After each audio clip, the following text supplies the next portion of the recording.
జై హింద్ జై భారత్. నా తెలంగాణ మిత్రులందరికీ ఇంకా తెలంగాణ వాసులకు నేను ఒక ఇంటిమేషన్ ఇవ్వాలనుకుంటున్నాను. ఇప్పుడు మన తెలంగాణలో ఒక సర్వే నడుస్తున్నది, జాత్పాత్ సర్వే అని. ఈ సర్వేలో మీకు ఒక చిన్న ఇంటిమేషన్ ఇవ్వాలనుకుంటున్నాను. ఈ ఇంటిమేషన్ ఏంటంటే అన్ని 75, 56, 65, 70 క్వశ్చన్స్ ఉన్నాయి. దానికి మీరు సమాధానం ఇవ్వాల్సింది ఉన్నది. ఆ సమాధానంలో మీరు ఇచ్చుకుంటా దాంట్లో ఇంకొక సమాధానం కూడా ఉంది. మీ మీద ఎంత అప్పు ఉన్నది, మీ మీద ఎంత అప్పు ఉన్నది. మళ్ళా చెప్తున్నాను, మీ మీద ఎంత అప్పు ఉన్నది. మంచి బంగారం లాంటి అవకాశం ఉంది. మీ మీద ఎంత అప్పు ఉన్నది ఆ సర్వేలో రాపియండి. మీరు ఇల్లు మోడిగేజ్ చేసినారా, బైక్ మీద లోన్ తీసుకున్నారా, కార్ మీద లోన్ తీసుకున్నారా, బర్రెల మీద తీసుకున్నారా, గొర్రెల మీద తీసుకున్నారా, లేకుంటే దేని మీద మీరు లోన్ తీసుకున్నారు, అది కంపల్సరీ రాపియండి. ఎందుకంటే ఈ సర్వే ఎక్కడికి వెళ్తున్నదో వాళ్ళకు కూడా తెలుస్తుంది, గవర్నమెంట్కు కూడా తెలుస్తుంది మీరు ఎంత అప్పులో ఉన్నారో, ఎంత మీ మీద అప్పు ఉన్నదో.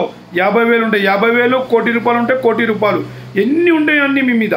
50,000, 1,00,000, 2,00,000, 3,00,000, 10 లక్షలు, 50 లక్షలు, ఎంత మీ మీద అప్పు ఉన్నది అది కంపల్సరీ రాపియండి. ఎందుకంటే ఈ సర్వేలో మీకు చాలా ఒక బెనిఫిట్ పడుతుంది, బాధపడాల్సింది అవసరం ఉండదు. మీకు ఈ సర్వేలో అక్కడ దాకా మీ మీద ఎంత అప్పు ఉన్నది తెలిసిపోతుంది. ఇది ఒకటి నాది చిన్న ఒక రిక్వెస్ట్. ఈ సర్వేలో తప్పక మీరు మీ మీద ఉన్న అప్పు కూడా ఈ సర్వేలో రాపియండి.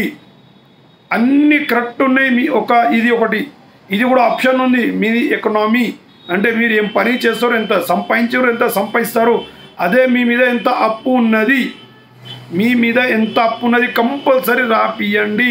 గోల్డ్ పెట్టి ఎంత లోన్ తీసుకున్నారు, ఇల్లు మీద తీసుకున్నారు, మీ జాబ్ మీద తీసుకున్నారు, పిల్లల చదువు గురించి తీసుకున్నారు, లేకపోతే బండి మీద, పొలం మీద, దేని మీద మీరు అప్పు తీసుకున్నారు, టోటల్ మీరు కూర్చుండి ఒక ఆలోచన చేసుకొని మీ మీద ఎంత అప్పు ఉన్నది ఆ అప్పు కంపల్సరీ రాపియండి. అప్పులు ఓలలోకి వాళ్ళ పేర్లు కూడా రాపియండి. ఏ బ్యాంకు కట్టేది ఉన్నది, ఏ ఫైనాన్స్ కంపెనీ కట్టేది ఉన్నది, లేదంటే సౌకార్కి కట్టేది ఉన్నది, లేదంటే మీ చుట్టాల వాళ్ళకి ఇచ్చేది ఉన్నది, అది కంపల్సరీ రాపియండి. ఇంత అప్పు నాకు ఉన్నదని రాపియండి. ఈ చిన్న ఇంటిమేషను చాలామంది దాకా షేర్ చేయండి, కంపల్సరీ రాపియండి. నేను ఇంత చెప్పుకుంటా నా మాటకు ముగిస్తున్నాను. జై హింద్ జై భారత్. నేను విశ్వశక్తి పార్టీ మళ్ళా అంటే కిసాన్ మజ్దూర్ జాగృతి మంచ్ ప్రెసిడెంట్ని మాట్లాడుతున్నాను. జై హింద్ జై భారత్.